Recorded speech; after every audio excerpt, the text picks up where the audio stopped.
Getting started with milestone 2. Initial steps, you should be downloading the M2 handout, reading it, follow the walkthrough in section 4. Section 4 should already have a lot of stuff to get you started.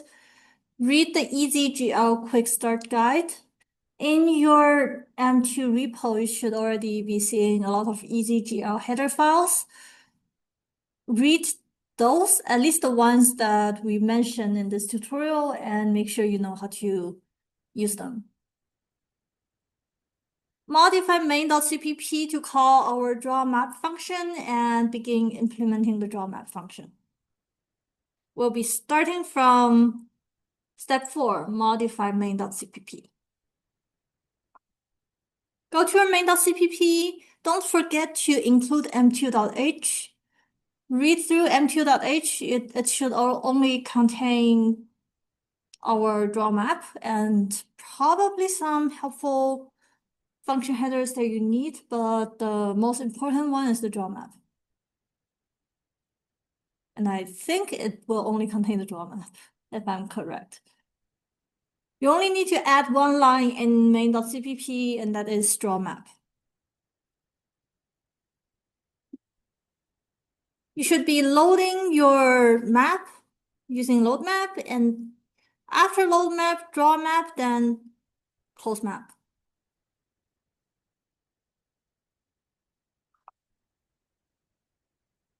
Let's start from the basic.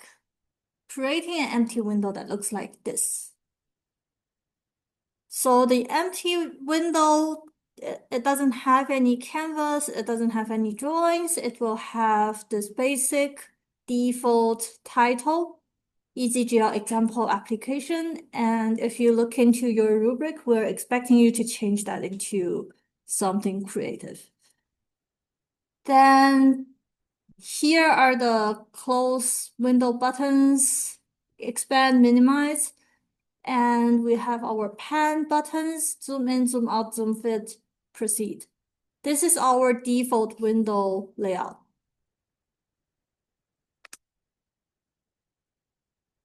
Implement drawMap. So go to your m2.cpp. On the top, make sure still to include m2.h. That's where drawMap is defined. Then inside drawMap,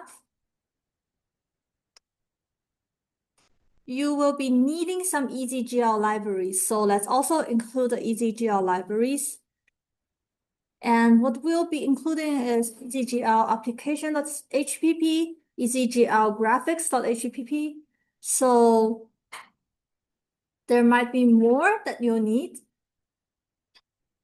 Include the EasyGL headers. Read these headers in detail. They describe all of the features of EasyGL and use them as you need them. For what we'll be doing in this specific demo, we only need these two. Inside drawMap, we start with creating an object called settings. It's of type EasyGL application settings. For the settings, we will set the path to main UI resource that is inside libstreetmap resources main.ui. This is a file that you can find inside your repo. This is also the file that Glade will be modifying if you use Glade. Settings.window identifier, canvas identifier, these are the window and canvas IDs in the type of string. I will be showing you how they will be referred to inside main.ui. And I will be showing the main.ui file to you.